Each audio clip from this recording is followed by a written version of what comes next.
দক্ষিণেশ্বরে শ্রী শ্রী রামকৃষ্ণদেবের ঘরে ঠাকুর তার সমস্ত শিষ্যদের নিয়ে বসে গল্প গুজব হাসি ঠাট্টা করছেন, নানা রকম মজার কথা বলছেন। হঠাৎ ঠাকুর বললেন, মজার কথা তো অনেক হলো, এবার এক আসল কথা বা জ্ঞানের কথা শোনো গো। তিনি বলতে থাকলেন, ঈশ্বরের সৃষ্টিতে নানা রকম জীব জন্তু গাছপালা আছে। জানোয়ারের মধ্যে ভালো আছে, মন্দও আছে।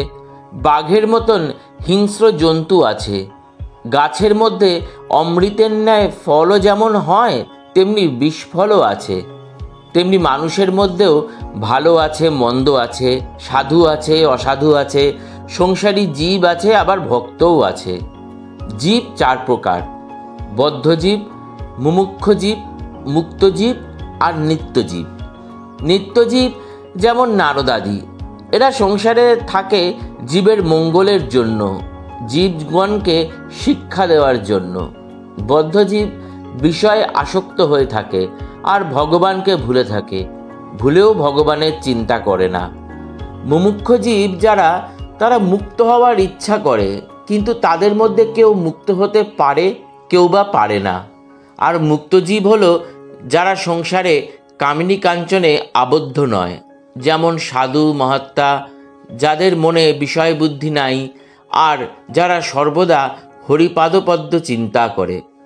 যেমন জাল ফেলা হয়েছে পুকুরে, দু চারটে মাছ এমন শেয়ানা যে কখনো জালে পড়েই না, এরা নিত্যজীবের উপমাস্থল। কিন্তু অনেক মাছই জালে পড়ে, এদের মধ্যে কতকগুলো আবার পালাবার চেষ্টা করে, এরা মুমুক্ষু জীবের উপমাস্থল। কিন্তু সব মাছই পালাতে পারে না, দু চারটে ধপাং ধপাং করে জাল থেকে পালিয়ে যায়। তখন জেলেরা বলে, ওই একটা মস্ত মাছ পালিয়ে গেল। কিন্তু যারা জালে পড়েছে অধিকাংশই পালাতে পারে না, আর পালাবার চেষ্টাও করে না, বরং জাল মুখে করে পুকুরের পাঁকের মধ্যে গিয়ে চুপ করে মুখ গুজে শুয়ে থাকে, মনে করে আর কোনো ভয় নেই, আমরা বেশ আছি।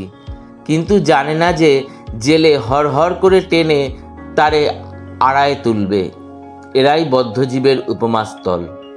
বদ্ধজীবেরা কামিনী কাঞ্চনে বদ্ধ হয়েছে, হাত পা বাঁধা, আবার মনে করে যে সংসারের ওই কামিনী ও কাঞ্চনেতেই সুখ হবে আর নির্ভয়ে থাকবে, জানে না যে ওতেই মৃত্যু হবে।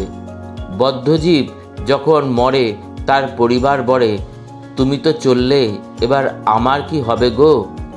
আবার এমনি মায়া যে প্রদীপটাতে বেশি সলতে জ্বললে বদ্ধজীব বলে, তেল পড়ে যাবে, সলতে কমিয়ে দাও।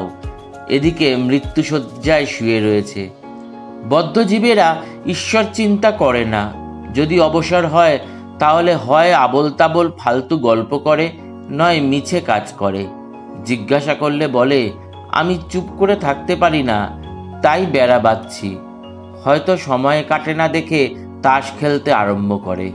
তো যদি আমার এই ভিডিওটা তোমাদের ভালো লেগে থাকে তাহলে অবশ্যই লাইক, শেয়ার আর সাবস্ক্রাইব করে আমার পাশে থেকো। আর হ্যাঁ, পাশের বেল আইকনটা প্রেস করে অল বটনটা ক্লিক করে দিলে এই ধরনের ভিডিও সবার আগে তোমাদের কাছে পৌঁছাবে। আর আমাকে জানাতে ভুলো না আমার ভিডিওগুলো তোমাদের কেমন লাগছে, আর তোমরা কী ধরনের ভিডিও শুনতে চাও সেটাও একটু জানিও প্লিজ, তাহলে আমি সেই রকম ভিডিও আপলোড করতে পারবো। আজকের জন্য এইটুকুই। প্রণাম।